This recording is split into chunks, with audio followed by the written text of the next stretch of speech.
Olá, eu me chamo Celso. Eu morei durante muitos anos na cidade de Santo Antônio do Descoberto, no estado de Goiás. Para falar a verdade, eu nunca acreditei em histórias de fantasmas. Eu ouvia muitas no lugar onde eu morava, desde criança. Eu cresci ouvindo as histórias contadas pelos meus avós, por alguns amigos também.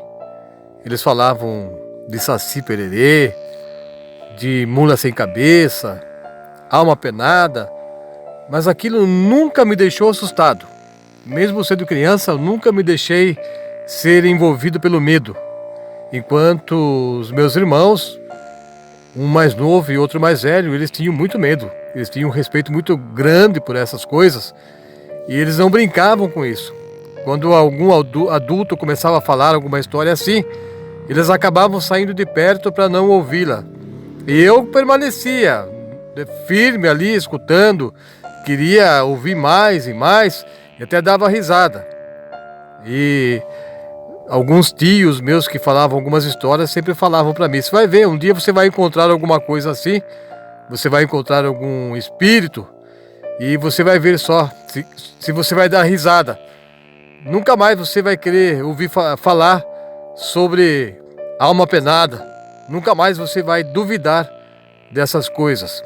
O meu tio sempre falava que ele tinha visto muitos espíritos na vida dele. Meu tio era irmão da minha mãe e ele dizia que quando ele andava pelo meio do mato, ele gostava muito de pescar.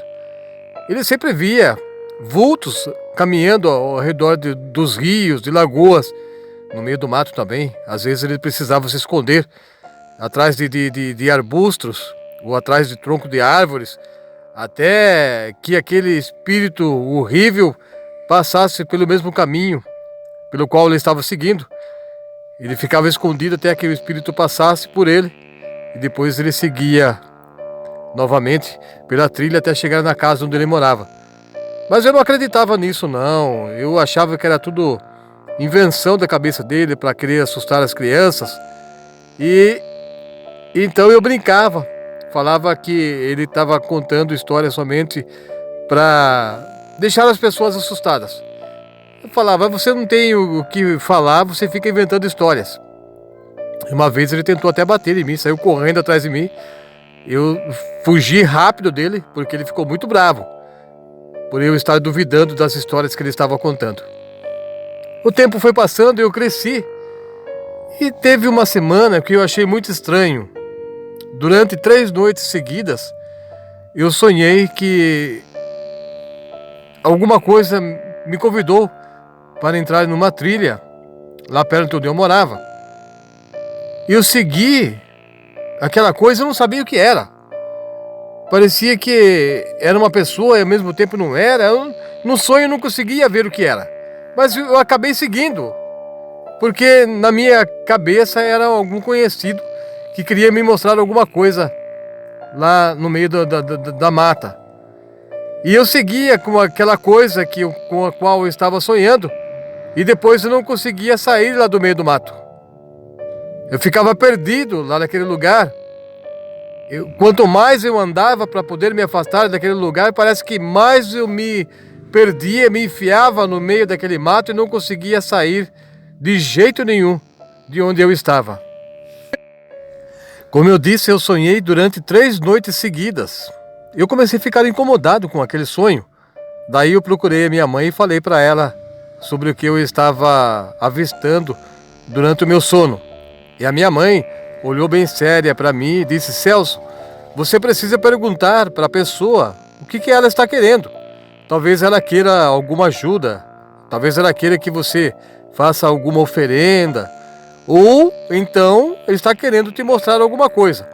E enquanto eu estava conversando com a minha mãe, nesse dia, o meu tio entrou em casa também. Ele tinha ido lá para nos visitar e ele ouviu a minha mãe conversando comigo, falando sobre essas coisas, que eu precisava conversar com aquele vulto, que talvez ele estivesse querendo alguma coisa. E meu tio disse: talvez pode ser algo mais. Talvez esse vulto não queira que você ofereça alguma coisa a ele. Talvez esse vulto queira mostrar alguma coisa para você. Então você precisa ter coragem. Se você sonhar de novo, Pergunta: o que você quer de mim? O que você quer me mostrar? Mostra para mim, mas você precisa falar. Se você não perguntar, o vulto vai continuar aparecendo e você vai ficar com essas ideias perdidas, sem saber o que está acontecendo. Então, mesmo sendo um sonho, pergunte para aquele vulto o que ele está querendo. Se ele quer alguma coisa ou se ele quer te mostrar alguma coisa. Talvez ele queira te dar alguma coisa, mas você não pergunta, o vulto também não fala nada e nem mostra. Talvez o vulto não queira falar. Talvez o vulto queira apenas mostrar algo para você lá no meio do mato. Eu dei de ombros, falei: tá bom, e fui saindo de perto. Eles perceberam que eu não gostei muito daquilo, mas a minha mãe me conhecia muito bem. Ela ficou conversando com o meu tio e eu ouvi a conversa dos dois, ela dizendo: ele está preocupado. Eu percebi que ele ficou preocupado com esse sonho, alguma coisa está incomodando ele. E o meu tio falava: eu sempre falei para ele para não ficar brincando com essas coisas, mas ele nunca acreditou nas histórias que eu contava, dava risada, falando que espíritos não existem, fantasmas não aparecem para ninguém. E agora ele está sonhando e com certeza ele deve estar mesmo um pouco assustado. Eu pensei até em voltar e pedir para eles pararem de falar aquilo, mas eu acabei deixando para lá, não valorizei muito, tanto porque eu não queria que eles percebessem que realmente eu estava um pouco incomodado com aquele sonho que eu estava tendo e que eu tive durante 3 noites seguidas. Numa certa vez, eu saí de casa e fui num bairro não muito distante lá do sítio onde a gente morava, só que eu fui durante a tardezinha comprar algumas coisas lá no armazém e quando eu voltei para casa o sol já estava se pondo no bairro por onde eu estava passando e eu precisava andar ainda pelo menos 1,5 km, 2 km daquele bairro por uma estrada de terra até chegar lá no sítio onde eu morava com a minha família. Eu fui caminhando tranquilamente enquanto o sol estava se pondo. Quando cheguei diante da minha casa, o sol já havia se posto e a noite já estava chegando naquele lugar. Eu caminhei bem devagar, estava sem pressa nenhuma, né? Ainda estava um pouco cedo, mas a noite já estava por ali e tudo já estava ficando escuro. Quando eu cheguei no terreiro da casa, eu ouvi barulho atrás dela. Eu pensei que alguém lá de casa estava pegando alguma coisa lá atrás, do outro lado da casa. Então eu caminhei lentamente, fui até lá no fundo. Quando eu cheguei atrás da minha casa, eu encontrei uma pessoa parada ali. E a pessoa disse: que bom que você chegou. E eu perguntei: quem é você? E a pessoa respondeu: quem eu sou não me importa. Eu estava aqui para falar contigo. Daí eu questionei a pessoa, perguntando: mas se você quer falar comigo, por que você não me esperou lá na frente da casa? Por que você está esperando aqui atrás da casa? Parece que você está escondido de alguma coisa. E aquele vulto falava para mim: não, eu não estou escondido. Eu sabia que você viria até aqui. Eu tinha certeza. Eu fiz ruído para chamar a sua atenção e você caminhou e realmente veio até esse lugar para que a gente pudesse conversar. E a todo tempo eu tentava ver o rosto daquele vulto, mas não conseguia enxergar. E embaixo de algumas árvores, a sombra impedia ainda mais, a sombra da noite, e ainda mais embaixo da árvore ficava mais escuro. Eu não conseguia saber com quem eu estava conversando. Eu sabia que era uma pessoa, e tinha a voz de homem. E a pessoa me falava: eu quero que você me acompanhe por essa trilha. Virou para o lado e apontou uma trilha no meio do mato.